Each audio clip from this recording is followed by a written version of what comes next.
Wait for it. Wait for it, and we're live. Hey, all you crazy sci-fi and fantasy fans. It's time for your daily dose of shenanigans over here at the Blasters and Blades podcast. Just a couple of nerdy veterans, a stabby chaos coordinator, and one chief shenanigator geeking out over our science fiction passions and fantastical fantasies. A place where magic is king, the sky is the limit, and space is the place. We are the podcast that puts the fun in dysfunction. So without further ado, we're going to let our guest, Miss Shami Stovall, introduce herself to our listeners and viewers at home. Hey, I'm Shami, like the car cloth, and I obviously am an author of science fiction and fantasy. Before that, I was an attorney that worked in a drug court, and before that, I was a professor of history and criminal law. So you do not look like you're old enough for all of those career fields. Well, I'll take the compliment, but I've already got one foot in the grave over the hill. If you say so. So how did you get into like drug court as your field of law? Was that what you wanted to do? I guess criminal law is at least interesting. I did the drug court because it was like one of these beginner programs kind of for attorneys. Like it had connections with my law school. So there's a lot of different types of courts where it's a little bit easier to jump in, because what happened, at least in the drug courts that I was working at, all my clients have already been convicted of crimes. Now they come back to court regularly as a part of their probation or as a part of their rehab schedule. Like they have to get a drug test, talk to the judge, like all that other kind of stuff. And I advocated for them and made sure that they got the programs that they wanted or they were maintaining. Or if they came back positive on any drug tests, I would advocate to the judge to make sure that they, didn't get too harshly punished for whatever happened. It's a little bit of an easier like entry position for a lot of attorneys because you don't have to actually do the trials beforehand, if that makes any sense. It does. I used to want to be a lawyer before the Army and the head injury, but I always thought I was going to argue with Johnny Cochran, and he died before I was even farther enough along in school for that to be an option. Yeah, well, being an attorney sucks, man. I don't recommend it to anybody. Well, I mean, I grew up like family law, like private firm, and family law is the worst. You would think criminal law is the worst, but it's family law all the way. It's just not fun. People don't go to an attorney when they're having a good time. You know what I'm saying?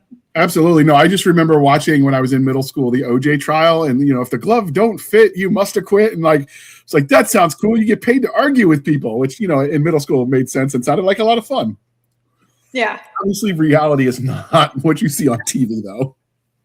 Well, I mean, you can do those trials. Technically, I was a part of a couple of them, and my husband, who's also an attorney, was a part of some big trials. And they can be interesting, but it's really frustrating when you have like the worst jury ever, and it's not quite as fun and over the top. A lot of these, a bunch of the major trials don't even really touch on the surface of how long it takes to do a trial. Not only do you have to do the stuff in court, but you have to do all the prep ahead of time. You got to get all the discovery. You got to look at all the discovery. You got to make all your arguments. A lot of the times, and I mean a lot of the times, for some reason, something goes wrong in the trial, and then you're going to have a retrial, or it's going to get appealed anyway, because a lot of issues are just auto appealed. Like if you have any sort of like death sentence case, for example, even if he's convicted, even if the criminal is convicted 100% super guilty, still gets auto appealed, and then you have to do all the appeal stuff. You know what I'm saying? Like it's just a lot of work. It's just a hassle. So what is it, like 100 to 100 hours of prep work for every hour in court? Is that about right? It really depends on the attorney. If you're a really fast reader, it doesn't take that long. Additionally, you would not believe how many cases are just going to go to trial because nobody read any of the paperwork whatsoever. So many cases are scheduled for trial because the prosecution is like, we're going to go to trial. They haven't read anything. The day before the trial's about to start, they finally read the discovery and they're like, oh, I don't want to take this to trial because I'm going to lose immediately. And then they make an offer or something like that, or they dismiss the case, something crazy. So there's a whole lot of prep work for trials that never happen ever because everybody and their mother just puts off reading the discovery. So, yikes. So I know that we ask like the veterans that come on, like people that serve in the military, if their time in uniform affects the way they engage with content or tell stories. But be given a lawyer and there's like the confidentiality and stuff, are you allowed to draw from any of that you experienced in the law for like your writing? Oh yeah. I mean, there's lots of ways to relate stuff without going into specifics. Like I can vaguely tell you about cases or things that I was a part of or some funny thing that happened in trial. I mean, if it happens in trial to begin with, it's just public knowledge. Anybody can sit in the audience and watch the trial. You know what I'm saying? Like, right. I can tell anybody about what was happening in any of the trials. The only things about confidentiality are stuff if your client tells you in private as you are an attorney. Does that make sense? Absolutely. I just wasn't sure. Like, I understand that there's the legal and then there's the professional, ethical, and appearance considerations that don't always line up with, you know what I mean? Like, oh yeah, but I don't work as an attorney anymore. It would be a different story if I was actively being an attorney and then just getting on a random podcast and being like, man, I've got all the wackiest clients you ever did see, because everybody knows that I'm actively, you know, in the process of seeing clients and they could investigate. Technically, I don't even live in the same state that me and my husband used to do our attorneying in. So, and that was years and years ago. Again, so there's so much distance between when that happened. And I'm not about to tell you client names anyway, because that's just weird. And John Doe. It's always John Doe. Classy, I guess, is the real. Again, vagaries like, oh man, I worked in a drug court and some guys did some kooky stuff with drugs is okay. Most of the time, though, I don't put stuff like that in a book. I just draw from experience. Like, I know a lot of guys who took meth. Like, man, meth will fuck you up. I know exactly when somebody's on meth because I just met so many people who were on it. So in my books, if I have like a meth addict or something like that, and he's tweaking or tripping balls or he has no teeth or, you know what I'm saying? That's me drawing on my knowledge of being an attorney without going into specifics or putting in a specific client of mine. I'm just like, there he is. You know, this is every meth head ever type of thing. So did you, for the switch to history, I'm assuming that was your undergrad then? Yeah, I have a history degree. What kind of history were you teaching? Was it gen ed stuff or were you specializing? Oh, no. When I was teaching in college, I was doing it for general ed. So it was American history from like 1866 to present time, you know, like present day stuff. It was very, very general, you know what I'm saying? Like not super specific when I taught it. When I got my degree, I got it from my college where the professor who was teaching us was apparently number 2 in the world for Nazi Germany. Like he had papers published about Nazi Germany.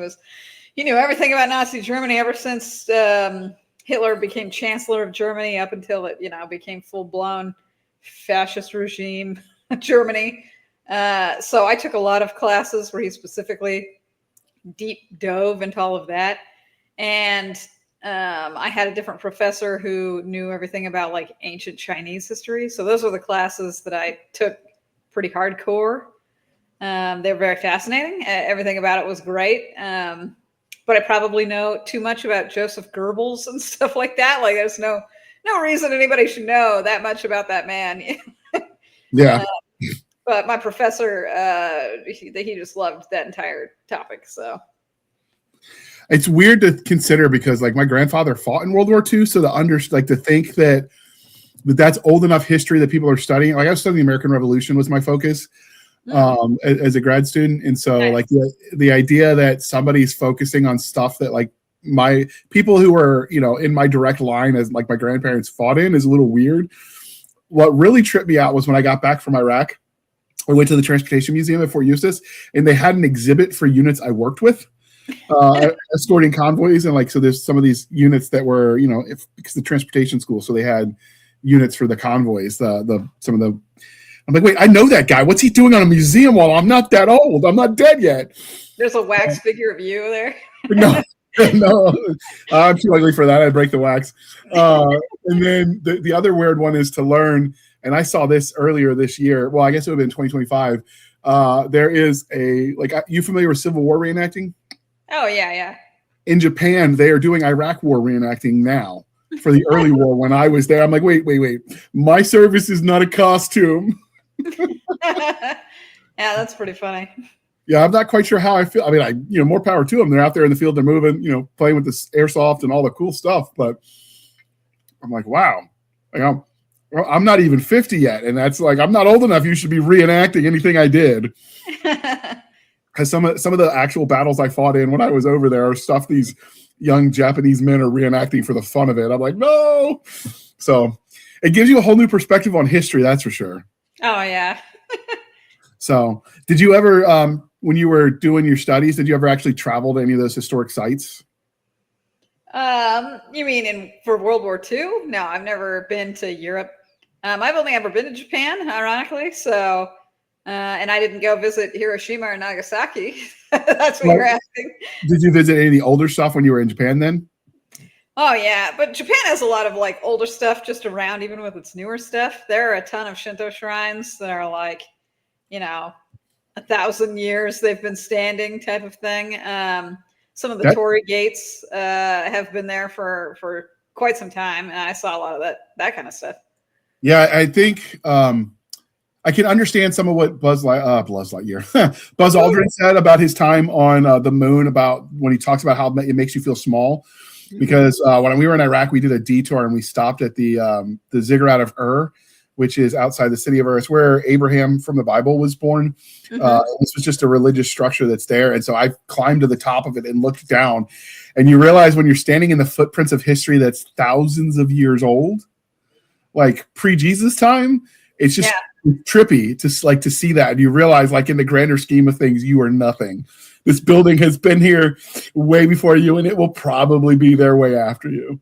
Yeah. No, it's definitely humbling, that's for sure. It was. And the cool thing is so at one point in time, the Ziggurat temple, the inside was like, it was like for the priests, and they did stuff inside. It was like a typical temple. At some point after, junior mints are addictive. I love those two. At some point after Abraham died, they closed it up. Now, the tour guide, which was just one of the interpreters, told us he's buried in there. I don't know that's true. I never looked. But I do know they closed it up. And even something that's thousands of years old, you can tell the old quote or the old stone from the new stone. Even still, because the 2,000-year-old stone wasn't the oldest, which was kind of cool. And then you get to the top, and there's you can see where the copper from the blood from all the sacrifices stained this concrete or stone at the altar at the top. I like to think they were not sacrificing people, but instead it was all sheep. That is what we told ourselves. Back then, you could probably actually get some sort of DNA or something and tell, but not that anybody wants to do that much deep diving, right? Yeah, and you got to risk getting blown up if you're going to go to Iraq. I mean, if it ever gets peaceful, I would love to visit some of the Hanging Tower of Babel, and there are just a lot of really cool historic sites there that if they could ever figure out this whole peace thing, I would love to go back and just as a tourist. Yeah, I don't know, man. I wouldn't hold your breath for the Middle East. Yeah, me either. But I mean, if it happens, I'm just saying it would be nice. Yeah. All right. So before we spend forever on history and I get letters because people don't generally like me being with history nerds unsupervised because then we spend the whole time. We're going to dive into the religion question. Are you ready for this, Shami? Oh, yeah, I'm ready. My body's prepared. All right. Star Wars, Star Trek, or Firefly? So Star Trek is my answer, but the real answer is that I just like all three. I'm not one of those people who's like, if I like one, I can't enjoy any of the other ones. It's just Star Trek I like the most and have enjoyed probably the most of its IP for the length of its time. And while I like all of Firefly, the TV show, except for maybe like one episode, it's very short. Like there isn't a whole bunch of the IP for me to enjoy, if that makes any sense. Coming soon. And Star Wars is a huge, huge IP with stuff to enjoy everywhere. So many things to enjoy. I must admit, I enjoyed mostly the earlier stuff. And it has some of my favorite games. I don't know if you ever played the BioWare game, the Knights of the Old Republic. I have. Oh, okay, yeah. That was one of my favorite games of all time. Super great, super fun. The plot twist, one of the best plot twists in gaming history. So I have lots of fun memories of Star Wars, but I must admit I'm in the crowd where I'm like, it's a little dead now, you guys.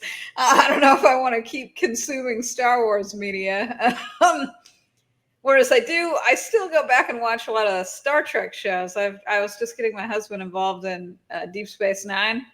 We were watching some of that. I've just a great time. So Star Trek is my answer.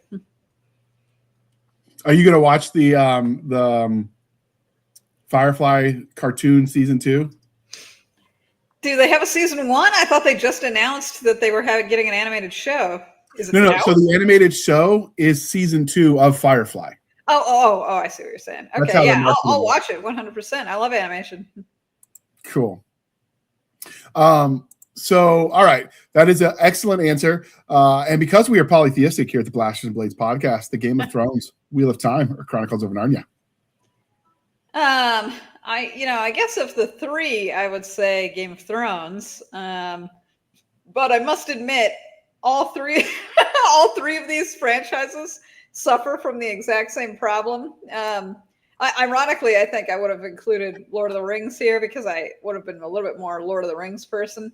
But every single one of the franchises that you listed, I like to a point, and then it starts to just be a crazy slog, and I hate it. And then I don't want to participate anymore, if that makes any sense.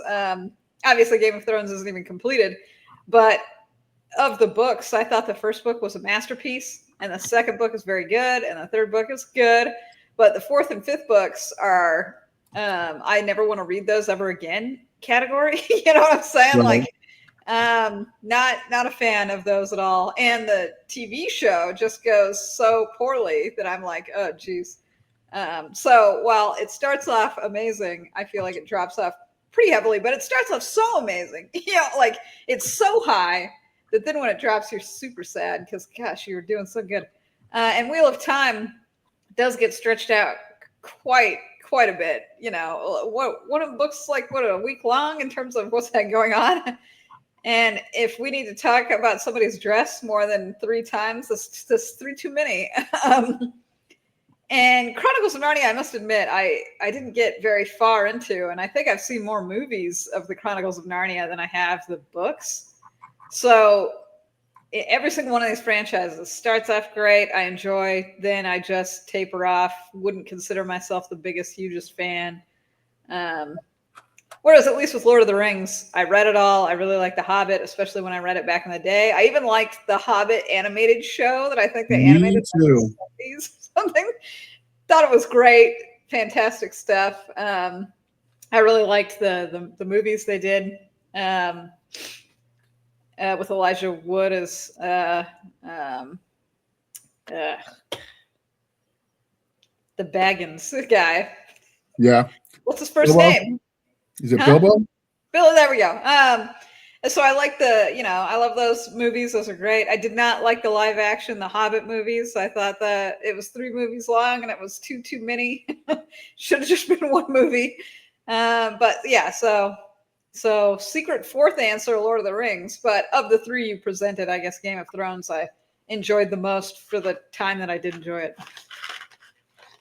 We used to list the Lord of the Rings, but it became this is the part of the interview where they all say Lord of the Rings, so we had to take it off other options, and that's why in the pre-show we tell everyone they can add in other considerations. Like for instance, I think our British listeners and authors from the Mother Kingdom, I think they're contractually obligated to say Doctor Who when it comes to their favorite sci-fi, for instance. I do think they probably get kicked out of the country if they don't. I don't quote me on that, but I'm pretty sure that's a law. So, ship is revoked. Yeah. Speaking of law, did you ever? I'm sure you probably didn't watch Law and Order because it's boring if that's your job. Did you ever watch Law and Order UK? No. Where you got all of the Law and Order, but with wigs.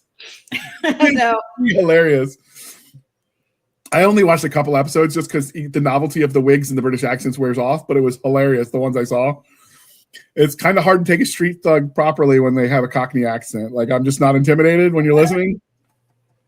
That's pretty great. Anyway, all right. So one of the crying shames of adulthood is we don't ask each other the important question. And thanks to the generosity of our sponsors, we are bringing that back. I'm going to ask you, madam, what is your favorite dinosaur? Probably the Velociraptor. That's probably the most pedestrian answer you could probably get, but Velociraptors are just cool. Who doesn't like pack hunter creatures, in general? And the fact that in and mind you, my knowledge of dinosaurs is extremely limited to things like the Jurassic Park movies or whatever I learned in elementary school. So it's not like I've got a deep dive on any sort of things. But from my understanding, they hunt in a pack. That's cool. That's evolutionarily advantageous. They have a cool claw on their foot. Who doesn't like cool claws? At least in the Jurassic Park movies, their screeches are cool. Who doesn't like the raptor screech? I guess the only creature that I actually got fascinated with is, but I don't think this is a dinosaur. I think it's just a fish, but it's from the dinosaur period. But the coelacanth, do you know what I'm talking about? I do not. What is it? You said it's a fish? Yes. It's like a super ancient fish. It's very cool looking. It's very huge. It's got like bone plates. Again, I don't know if it's considered a dinosaur because I think dinosaurs have to specifically be reptiles. I don't think you can have fish dinosaurs. So, but if that's somehow counted because it's been around since when fucking dinosaurs were, coelacanth is very cool. I found it on there. The pictures are kind of cool. Yeah, but, they're freaky looking, I guess. It's listed as a fish, but I mean, when we say the dinosaur question, we really just mean anything that was alive during that era. Yeah, so it's a weird, freaky looking fish, I guess. I like it. It's around in that era. That's that's probably the deepest cut I can muster and the most random. So no, it's cool. It's not one we've heard of before. I like just studying it. Did you ever get into like a period where you were like a super fan of dinosaurs or no? Bro, my closest that I've gotten to being a super fan of dinosaurs is things like Pokemon, because a lot of Pokemon are based off of dinosaurs, and so I would just research why these things are based off of certain stuff. I have never personally got into a deep dive of like actual real world dinosaurs ever. They're cool, don't get me wrong, but because they're extinct, I tend not to get great consideration to them or get like super hyped. They feel like such ancient history as to barely be relevant. But I am interested in things that could come of them or of the history of them. Like I think it's interesting that chickens are probably descended from dinosaurs, like in a very alligators and crocodiles too. Yeah, those types of things like interest me. That's kind of interesting. I like knowing that. I like evolution. But the fact that the dinosaurs existed and then all died and they're all basically from the mega fauna and flora age, where everything was gigantic, is not as interesting to me, I guess. I apologize that I'm not the craziest dinosaur fan. No, it's cool. I didn't go like the hardcore like some people did, where it was like a touch of the tism with their affection for the dinosaurs. But like I grew up, Land Before Time, and what was the other one? Land of the Lost. Oh, I like those. Yeah, and then Jurassic Park came out in the 90s when I was still a kid. And I watched that, and then I fell into the rabbit hole of like all the Dinotopia, all the dinosaur shows. And then I got lost off the sauce, and it's called Primeval, which is a series we've talked about on this podcast before. One of these days I'm going to do a review of it. But basically the idea is all the cryptids aren't really cryptids. They're just ancient critters coming through like time anomalies. And so there's a whole secret government organization that sort of pushes them back out the other side so they don't stick around and cause havoc. And in one of them, it opens in the ocean, and a Canadian nuclear submarine accidentally goes to the other side because this was set in Canada. And so you have a nuclear sub against a giant Jurassic whale, which I just thought was super cool. I didn't know Canada had a nuclear submarine. That might have been I don't know if they did. I mean, I could be mixed. So there's Primeval and Primeval New World. One was set in the UK and the other was set in Canada. And so I don't remember which one had the nuclear sub versus the whale, but just the idea of like even our most powerful ships pale in comparison size-wise to some of these things.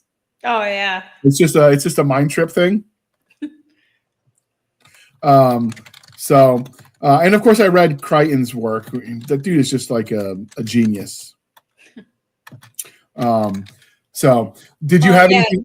If I had a tism for anything, it is stuff like Pokemon, Monster Rancher, fictional creatures that I could tame and raise that are magical. You know what I'm saying? Like that kind of stuff. Are you old enough that you had a Tamagotchi? So I'm old enough when Tamagotchis were super popular, but I was extremely poor. I lived in like a car for a little while as a part of my childhood. And so while everybody else had a Tamagotchi, I did not have the money to have a Tamagotchi. I can't think. Were they that expensive back then? Nowadays, you get them for 99 cents. Well, I mean, I hate to bring this up, but you know, I didn't eat for certain weekends. Like we just didn't have food. My mom was gone all the time. My dad killed himself in a drunk driving accident. I'm sorry. No, it's okay. I'm just letting you know there were a lot of things that a lot of people were like, everybody has these. Now, as an adult, what I have done, and probably maybe it's healthy, maybe it's unhealthy. For instance, when I was younger, everybody ate ring pops. Like that was a cool candy. But Yeah. I never had a ring pop. I never had the money to get a ring pop. So as an adult, I bought like a huge value bag that had every single flavor of ring pop. and then I got to try all the flavors. They're not that great, honestly, but you know, at least now I've had all the ring pops. So child Shami is satisfied. I mean, you do what you got to do to recapture your lost childhood. And then, of course, you pass it all on to your kids. Right, yeah. I'm sure my son will enjoy all the ring pops he's ever wanted. Yeah, I remember those. And then the candy necklaces that my sisters used to love that was like, it tasted like they were eating chalk, but they loved it because it was a necklace that they would wear and then eat the necklace through. I don't know. It was weird. I never had those either, so. Yeah, wearable food, man. But it's the newest in wasted money. So did you have anything you did get super obsessive about when it comes to like, you know, those kind of things, something along the lines of like the dinosaurs? So it was just the Pokemon Go? I've never played Pokemon Go. I mean, like actual Pokemon or any sort of monster catching, monster taming, monster anything. I brought up Monster Rancher, but like Digimon, I'm even Yu-Gi-Oh for fuck's sake, even though Yu-Gi-Oh's not like solely monsters. It has enough monsters there that I got obsessed with it. I love all of those things, and I probably know more about them than any person should. Like, again, this could be a tism type of thing. Maybe I have too much free time. Maybe a portion of my brain is now dedicated to this forever. I don't know, but yes, super hyper obsessed with those type of things. I don't think I've heard of Monster Rancher. Okay. Is that new? No. It's been around since the 90s. Technically, there was like a whole era in the 90s that I feel like people were trying to capture that like monster hunting craze. You know, back when like Teenage Mutant Ninja Turtles was a hype, and so everything tried to be Teenage Mutant Ninja Turtles itself. Like there was just a whole bunch of spin-off stuff like Street Sharks and Mummies Alive, and you know what I'm saying. All right, yeah. I hope you do. It's the same with Pokemon and Digimon. So when Pokemon and Digimon came out, they were super huge. And so there were a whole lot of things that tried to also be monster things. Monster Rancher was one of them. It has persevered. Like Monster Rancher is still around. It's mostly just in video game form, but yeah. So, and Yu-Gi-Oh has survived. There's like 17 different versions of Yu-Gi-Oh. I've heard of some of those. So I mean, I'm not a total degenerate, I guess. Okay. Is that something you pass on to your kids, or is that something that's just a you thing? Well, I mean, I'm inadvertently giving it to my son because I have like a million Pokemon plushies just around the house. So I let him play with the Pokemon plushies. I play Pokemon in front of him. I talk to him about Pokemon. If he doesn't accidentally pick up on Pokemon stuff, I'll be surprised. Okay. I remember when it comes to the plushies, the Beanie Babies was all the craze. So my nephews all inherited my sisters and my mom's because they were sure it was going to make money someday. And just like everyone else, they flood the market and then it's devalued instantly because billions of people bought them. Yeah. So I am familiar with the concept of plushies that get passed on because reasons. Mm-hmm. Okay. And because we are civilized human beings here at the Blasters and Blades podcast, we are no longer knuckle dragging troglodytes. I'm going to ask you, madam, coffee or tea, and how do you take it? I don't drink either. I'm so sorry. I drink Dr. Pepper. I know that you're like, oh man, coffee or, stuff like that. But it's too bitter. I just don't like it. Our co-host Jana is a Dr. Pepper addict, so you could probably start like a 12-step group with her about your Dr. Pepper problems. Oh yeah, I have a terrible Dr. Pepper problem. Just FYI, just so bad. Okay, so how did you get into like your love of all things speculative fiction? Like, where did that start for you? Well, I guess I already mentioned to you that I grew up really poor, and I would go to the library.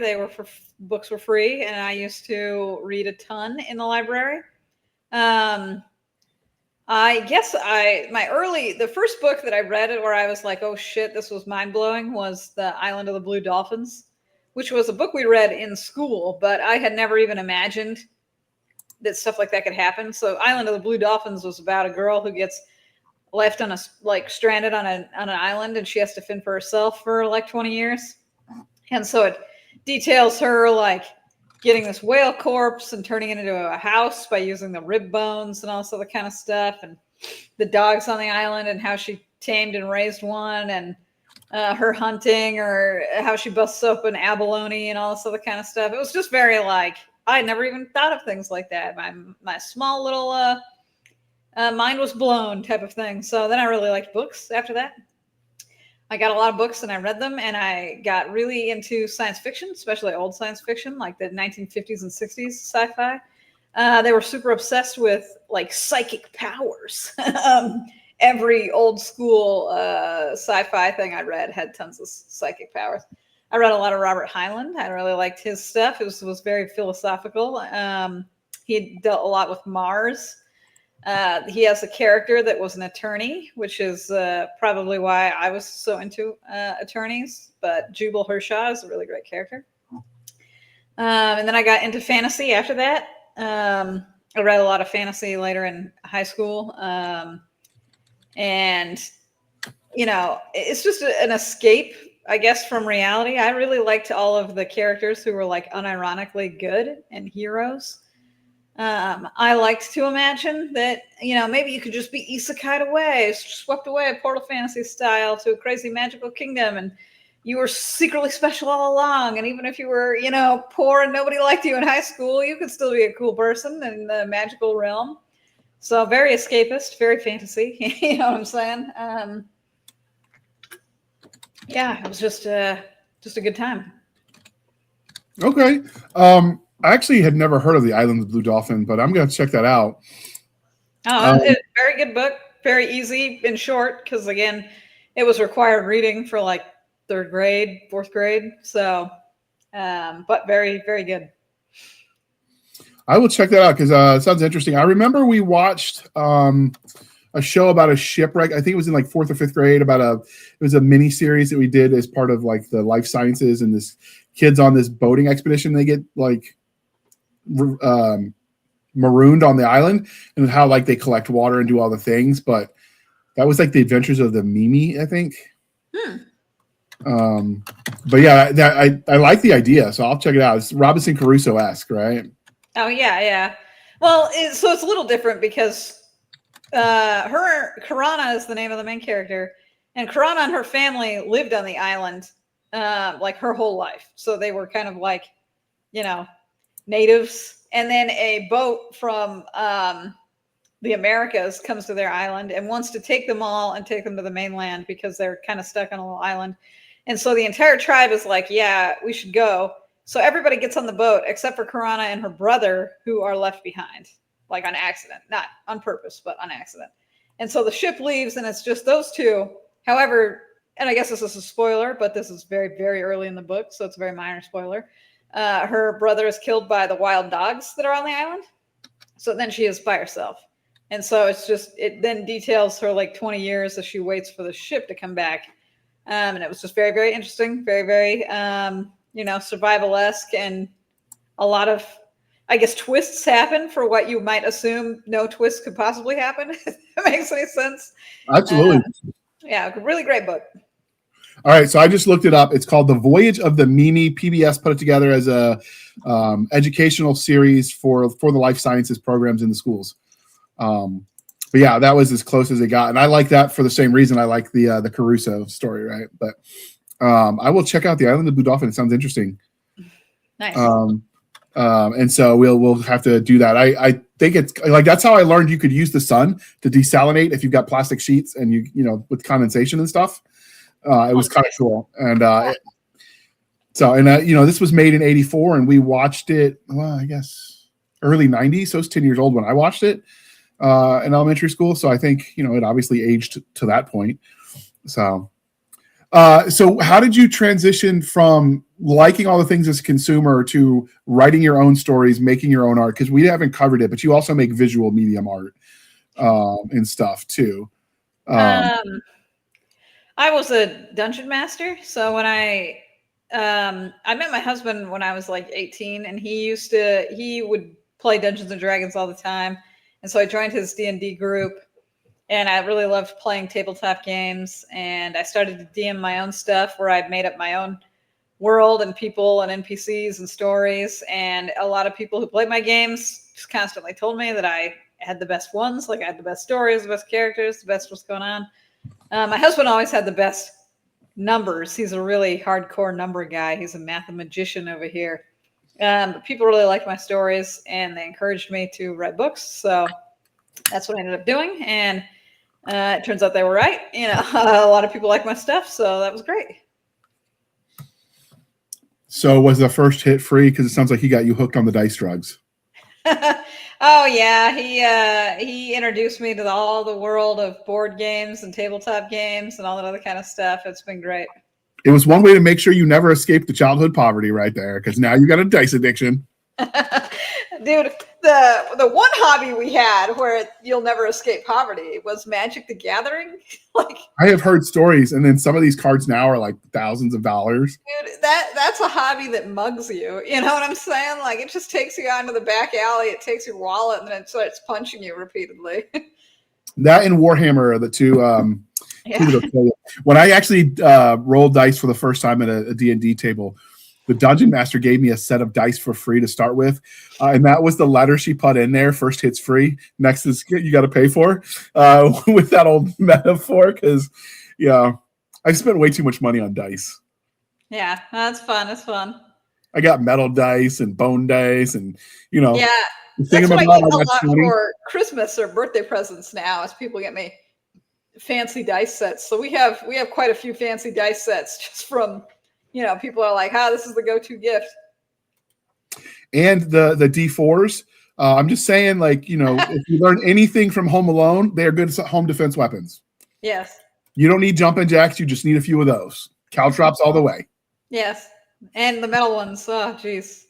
Oh, yeah, they do have metal dice. So have you guys still game, or is that something that went away with, you know, life and kids and jobs? And Oh, no, we still game. Like every Thursday, Friday, usually. Not today, obviously, but we usually have people over. We usually do some gaming. Nice. Now, if you did tabletop, did you get into like board games too? Yeah, we have a ton of board games. Do you have a favorite? Probably Seven Wonders. Okay. Yeah, it's obvious. You know, it's very obvious that I have a history degree because Seven Wonders. Yeah, you've played, I assume. Yes.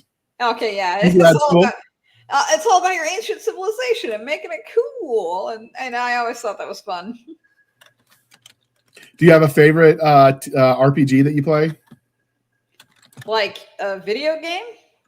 Like is it Dungeons and Dragons, Pathfinder, any of the OSR games? Oh, my husband and I made our own.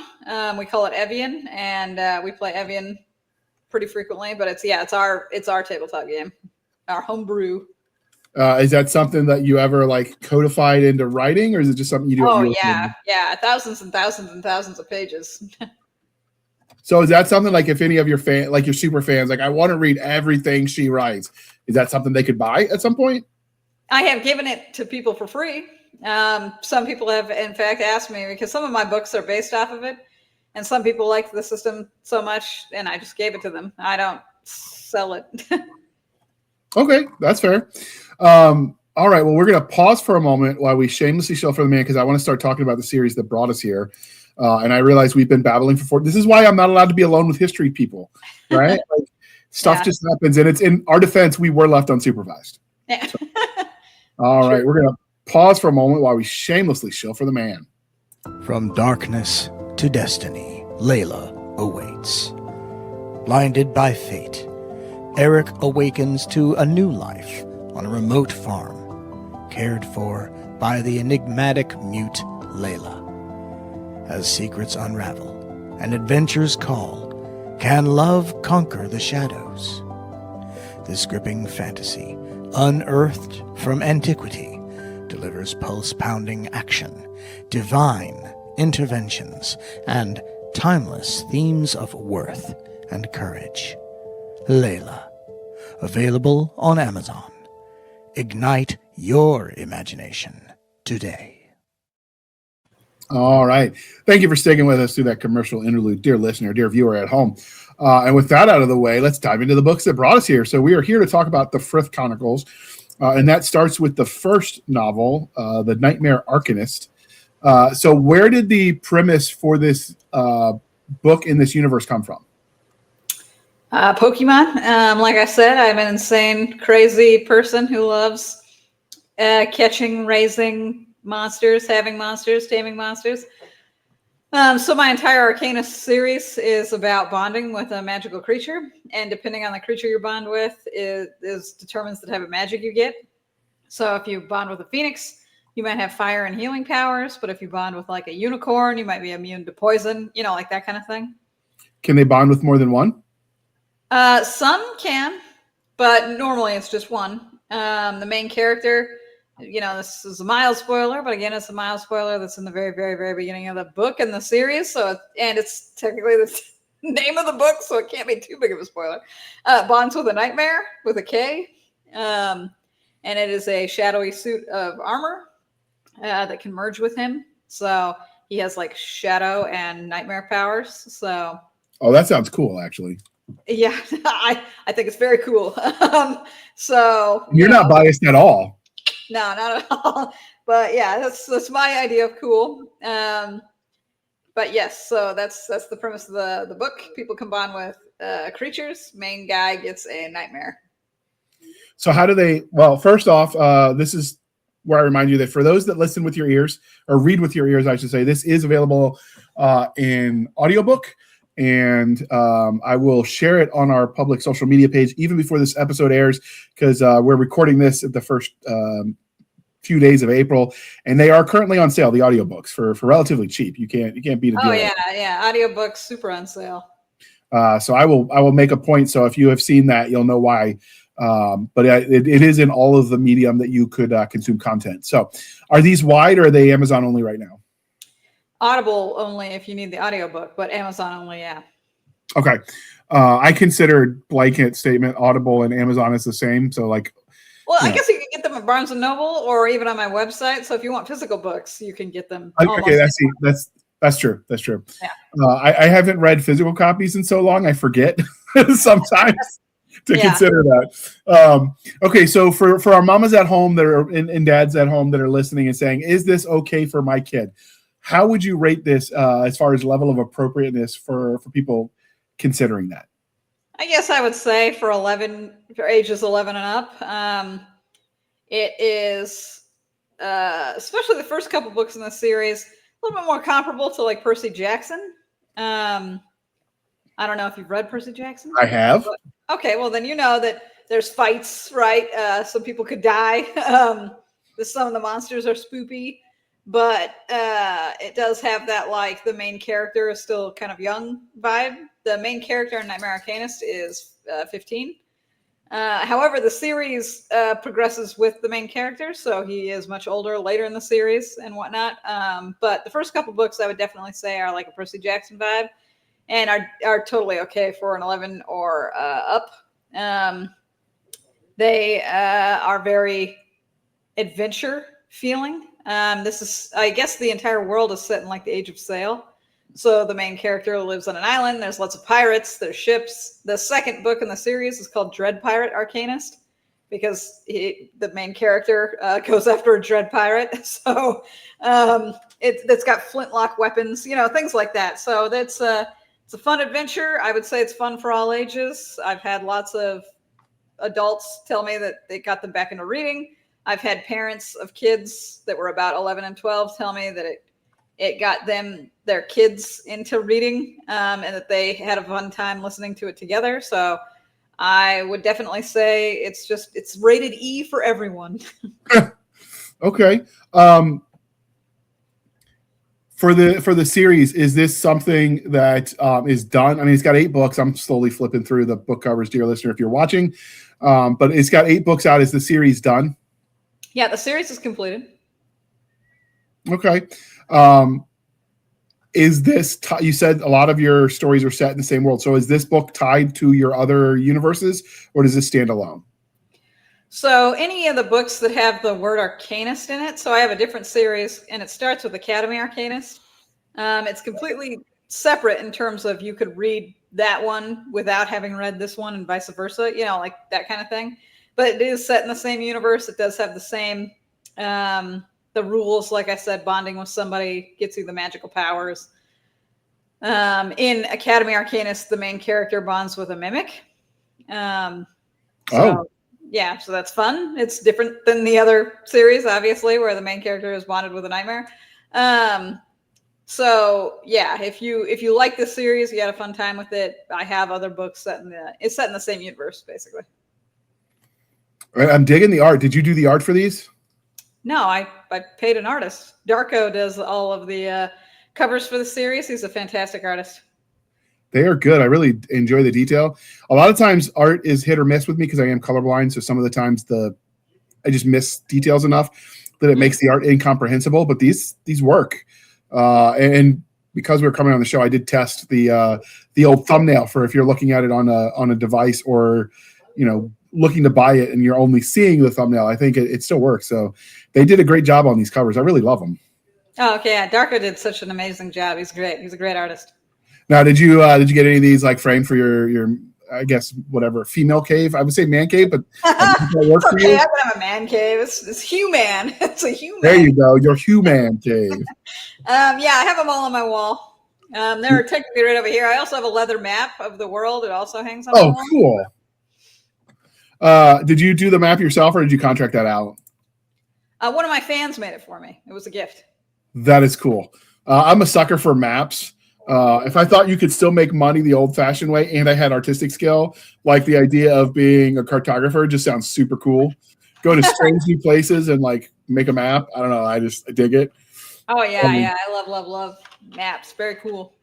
That was the favorite part of when I would like get the RPGs for the video game systems, and then you'd buy the how to cheat book, which I would very rarely use because I try to solve it myself first. But in it was always this massive fold-out map of the world, which I always thought was super cool. So I can appreciate a good map. Is there a map included in the book? Obviously not the leather one, but is there a map in the print copy and the digital copy? In the later ones, there are maps, not in the very first few. In the very first few, the adventure is contained enough into like 1 or 2 locations that a map really isn't warranted. But as the story gets bigger and bigger, like that's when I started including a map. You could put a city or a story in a small town, and I still want a map, even if it shows 4 farmsteads. I'm a sucker for a map. So, but I also know that, terrain lines and all of that, like worlds live or die on that because borders are a thing. And so for me, like, my army brain goes, okay, this really does matter. And then of course you look at a map and you instantly start planning how you would defend it. Not really fair when in my head I'm using like 50 cals and Mark 19s and they've got swords and magic pistols, flintlocks. But hey, now because your world, they're bonding with the creatures. Can anybody bond, or is it only a select set of the population? Well, so it's not like if you're born with magic, you get the magic type of thing. Every creature has a trial of worth. So if you wanted to bond with the Phoenix, for example, the Phoenix has like this trial. You have to get it a charberry. You have to answer some questions. And if you can pass the trial, then you can bond with it. And every creature has their own trial of worth that's unique to them.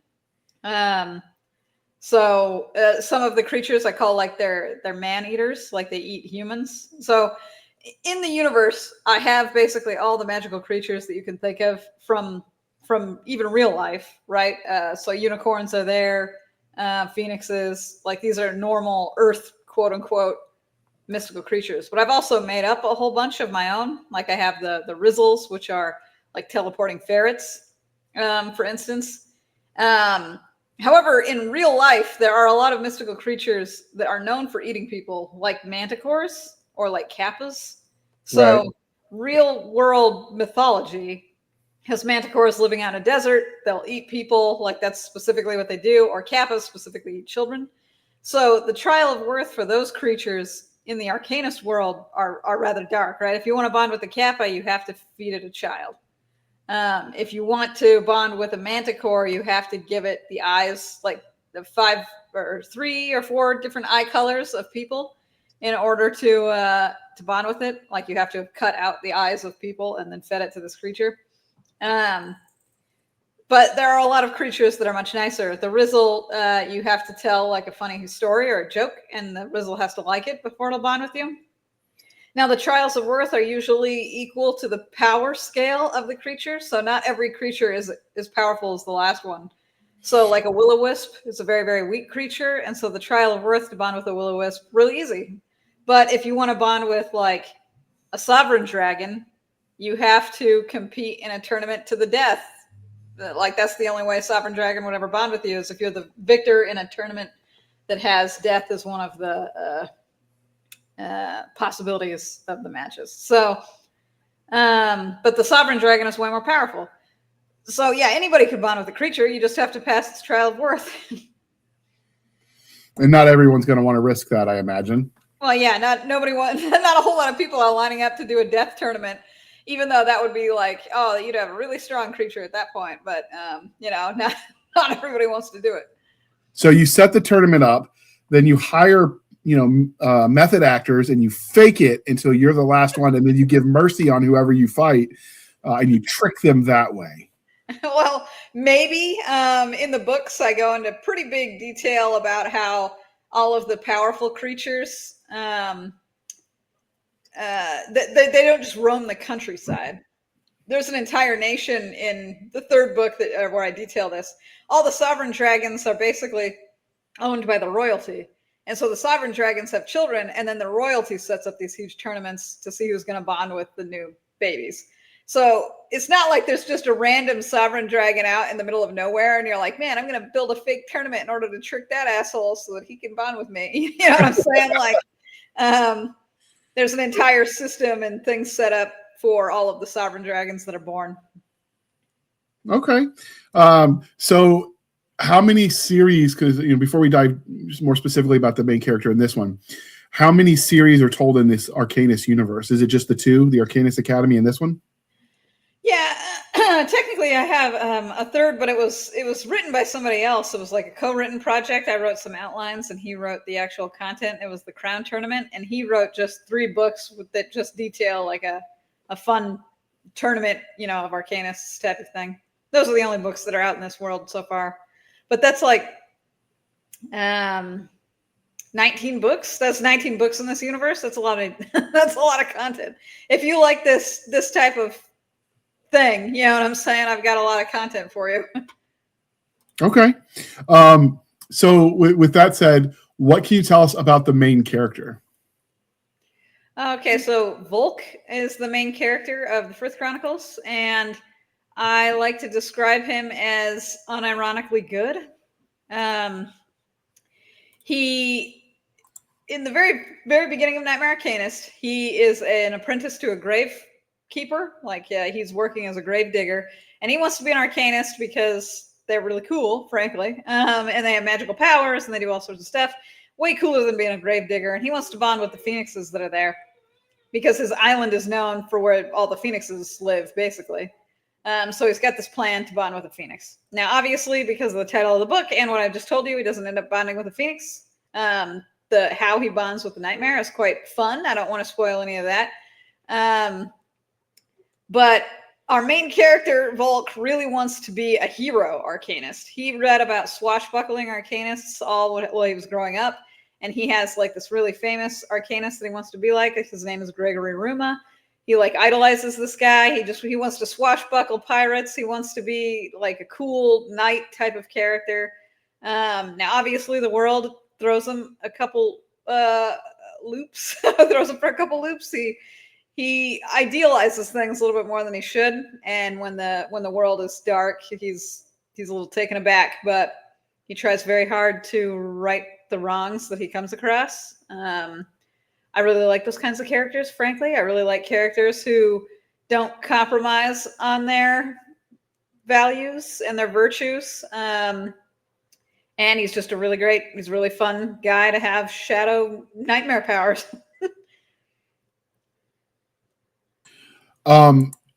Is this something where the creature they bond with, does it just get consumed into them? Does it exist separate from them that they have a relationship with? And are they sentient or are they more animalistic? So they exist outside of the Arcanist, and they're like partners, basically. They have names, they can speak. Luther is the name of Volk's nightmare. So Luther talks to him, is very knightly. Luther is specifically, he used to have an Arcanist before Volk, but his Arcanist was murdered. And so when he bonds with Volk, he tells him that he needs to find the murderer of his first Arcanist. And they're kind of on a quest to get this guy. Okay. Are there any, so would you consider then the nightmare a second main character or more of a secondary character? I guess if we had to classify, I'd say a secondary main character, but for the most part, Luther is always with Volk in like almost every scene. It's just that most of the mystical creatures in the series are very much like one with their Arcanist. So when Volk wants to do something, Luther wants to do something.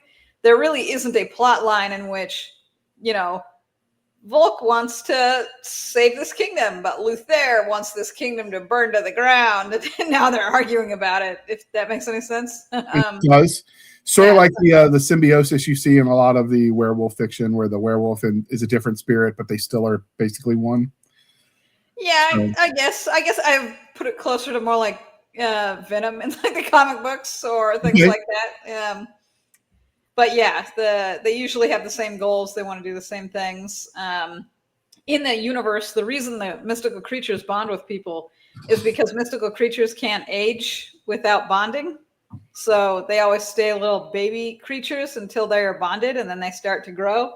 And the reason for that is that they technically consume pieces of the soul of the person who's bonded with them.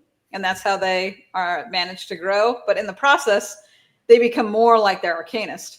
So the personality bleeds into the creature. And so there's an in-universe reason why most of the creatures readily agree with their Arcanist or think their Arcanist is really cool no matter what they're doing, because they have very similar personalities. So if it's stealing its soul, does that mean by being an Arcanist of any kind, you're slowly dying from the privilege? Well, so again, the books go into like a lot of detail on this, but I liken it to if you had a cut and you bled a little bit, you're not dying and your body will make more blood, but that's how the creature basically feeds on your soul. There's small parts of it that it consumes, but you heal over time. And you wouldn't really notice, right? Like if you donated blood every month, it's not like you're a weaker human being than someone who doesn't donate blood every month. So the soul is not finite in this universe. No, it's more of like your power source. Like as long as your heart is beating, your soul is still growing and maturing and becoming, larger, better, strengthened, etc. This is why people can't normally bond with more than one creature, because if they bond with a second creature, it's like having too many cuts, and then you actually start to die. And so if you bonded with a second creature, maybe you could be bonded for a month or two, but then you die of quote unquote giving too much blood, right? You pass out that way. So that's why most people can't, but there are technically creatures in the universe that prevent that sort of soul drain, and then allow you to bond with maybe one or maybe two or other creatures, and they're super powerful and everybody wants them, and it can and maybe is a plot point. Okay. So when you say soul, you almost mean, it sounds like in this context, life force, as opposed to like the essence of who you are from as we understand it in the Western world. Yeah, I wouldn't have said like it's your soul, like in a biblical sense. It is Right, more right. your life force. Yeah. Okay. Well, when you likened it to blood, I realized where you were going with it. Yeah. So is this a book that is where like religion is a strong component for the characters? Like obviously we're not talking real world stuff, we're talking in world. Or is this more just focused on the adventure and leaves the other details aside? I have a like afterlife. It's pretty detailed. It's more of like a reincarnation afterlife. It's Okay. based a little bit more, I guess I would say, on like Greek or Roman afterlife, where there's like a hell, quote unquote, like a Hades, you know what I'm saying? And there are different layers to it. Technically, you're reincarnated until you've mastered something. I don't want to give too many details because these are also plot points. I guess I asked because sometimes in fantasy, like the god element is a huge component of it. The gods and goddesses that make up the fantasy realm. Oh, okay, yeah. There's no. I guess that's not true either. I have god creatures, and that's what they're actually called in the books. But the god creatures are like real life creatures and some that I made up. But like the world serpent, right? Like so, the world serpent is a real Earth thing. It's the Norse mythology, right? But the world serpent is considered a god creature in this universe, and so is the Garuda bird. Garuda is Hindu mythology. It's a really powerful human bird type of thing. So these creatures are in this universe, and they're considered god creatures just because they're so powerful, not because they are literally gods and that they've created the universe and or create souls like a Christian god or something like that. I just label them gods because they are powerful. Okay. Has any of them been inspired by the dog we hear in the background? Dude, I was starting to mute my thing because I'm like, oh, my dog is freaking out. The Fenris wolf is one of the god creatures. Cool. All right. So are there any secondary characters that you especially love in this series outside of the Arcanist and his Knightmare? Oh, yeah. This is one of those like ensemble cast series. Like there's lots and lots of characters and they're all super fun. There's a rival character named Zaxxus, and he's bonded with a phoenix. And that's what Volk always wanted to be. He always wanted to be a Phoenix Arcanist. So they have a fun rivalry. Volk has a adopted sister, basically. She's the one who hates pirates. Pirates took one of her eyes. So when I was telling you about the Manticore, the Dread Pirate Arcanist, even on the cover of the book, there's a Manticore. The Dread Pirate Arcanist, he's bonded to a Manticore, and he took one of Volk's sister's eyes in order to feed the Manticore. So Volk's sister, Ilya, throughout the second book, really is very obsessed with getting back at this Dread Pirate and killing him for what he's done. So he's a Manticore Arcanist, and he's got a spooky Manticore and all this other kind of stuff. So it's a really fun, thing. So lots and lots of fun characters, all around. Everybody gets fun stuff. Everybody has fun creatures. It's just a fun adventure. So it's like Oprah. You get tortured by Shami, and you get tortured by Shami. Everybody gets a traumatic backstory. So if you're mixing Age of Sail technology with, which if you don't know, dear listeners, think Blackbeard and all that kind of stuff, and flintlock pistols with magic. Is the healing magical, or is it period correct to the Age of Sail? Oh, we have a lot of magic healing. Okay.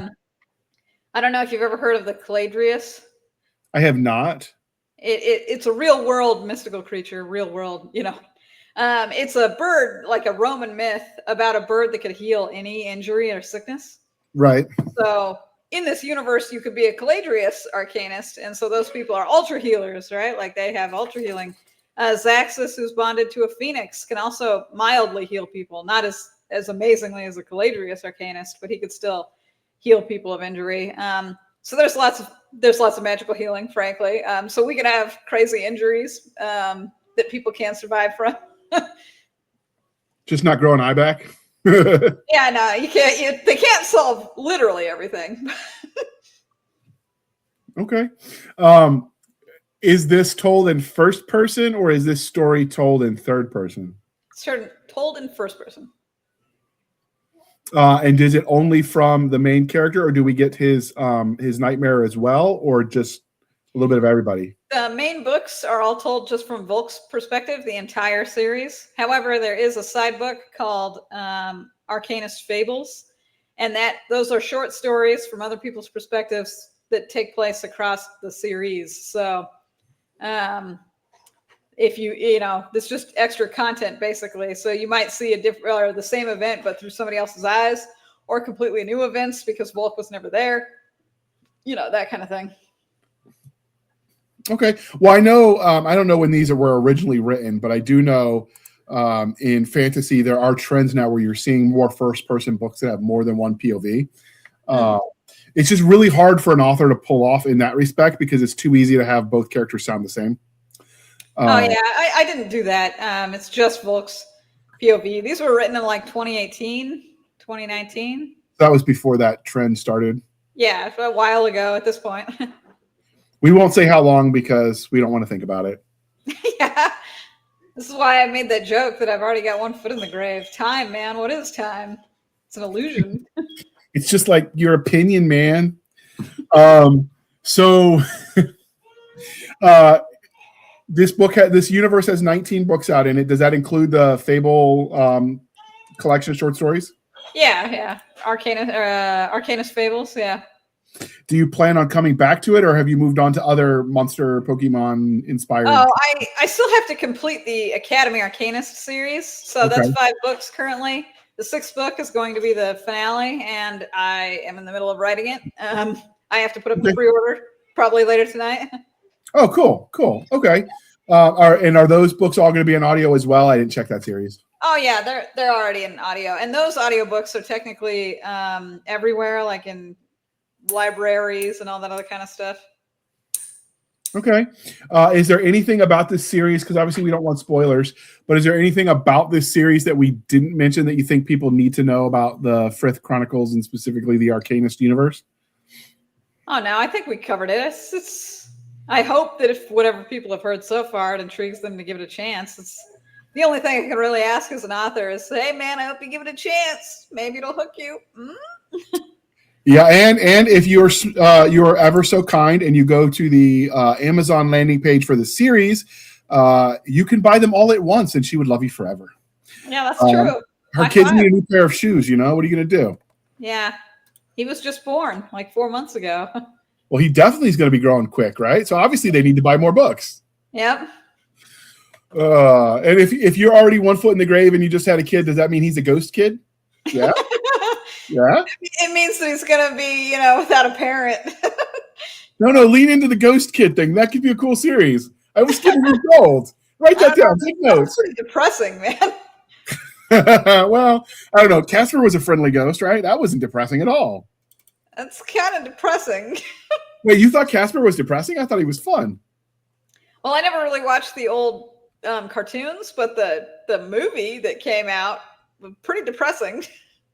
I don't think I watched the movie. I watched the old cartoons because they were reruns that you sometimes. I grew up on military bases, so sometimes you'd get old shows on the reruns on the base channel. Okay. If you weren't in a place where you got like good cable. So for me, like I just remember the old, cheesily animated cartoon from back in the day. And I just don't remember thinking it was anything but cool. But of course, when you're watching it, you're not thinking, wait, if they're ghosts, that means they died. Yeah. So, all right. So this is the part, dear listener, where I remind you to please be kind and speak your mind on the reviewing platforms. Your reviews help the right readers find the right book. So do your part, people. It really does make a difference. And if people wanted to follow you on the wild, wild interweb, Shami, where might they find you? Oh, I mean, anywhere really. I have every social media type. I've got the Facebooks and the Instagrams and the Twitters or X or whatever they call it, and the TikToks and the, and you can find, if you just Google my name, you can find me anywhere. Okay, and it is a very unique name. And for the record, because it was Twitter before it was X, and they want us to remember X, we call it Twix now. Okay, Twix, sure. I don't know if that's official. That's just something we're doing here. Maybe it'll take off. I don't know. But hey, if you like that name and you want to use it, just throw a couple bucks in the tip jar. We're good. All right. So all of those links will be in the show notes, dear listener. Is there one place you hang out more than others? Probably Facebook or Twix. They're just easy to post, frankly, and it's a little easier to interact with people. Okay. And you can find us, dear listener, on our Linktree, linktr.ee, Linktree/Blasters and Blades podcast. Again, Linktree/Blasters and Blades podcast, where we link to all the things: the BitChute, the Rumble, the YouTube, the TikTok, the Twitter. We've got our Spotify, our Discord, our Substack, our Blasters and Blades Facebook group and Facebook page. You can email us at blastersandbladespodcast@gmail.com. Again, blastersandbladespodcast@gmail.com for professional purposes only, people. Save the shenanigans from Stabby Stab over there on the Instagram, Twitter, and the email. You can support the show by going to buymeacoffee.com/author J.R. Handley. Again, buymeacoffee.com/author J.R. Handley. Be sure to put in the comment section that it's for the podcast. And I promise I will keep my co-hosts duly caffeinated. They will drink that coffee brand coffee until they get high on their own supply. If you want some of that coffee brand coffee, tea, and hot chocolate, the link is in the show notes. The discount code is Podcast Grunts. You get 10% off. We get a little bit of a kickback. It's a win-win, people. And with that, I would like to thank you for spending some of your crazy and precious time with us. For my crazy co-host, see, I mumbled that one all up. For my crazy co-host, I am J.R. Handley, and this was the Blasters and Blades podcast. We'll be back next week at the same time, where we'll indulge our love of nerd culture, cheesy jokes, and all things that go boom. And with that, I would like to thank you for coming on, Shami. This was a lot of fun. Yeah, I had a lot of fun. Thank you for having me. All right, we definitely got to have you back, and maybe we'll have somebody who has a little bit less history love than the two of us to moderate us, so we can talk about other things on the intro. And with that, I'm going to hit the end button. Don't cuss yet, Shami. Wait for it.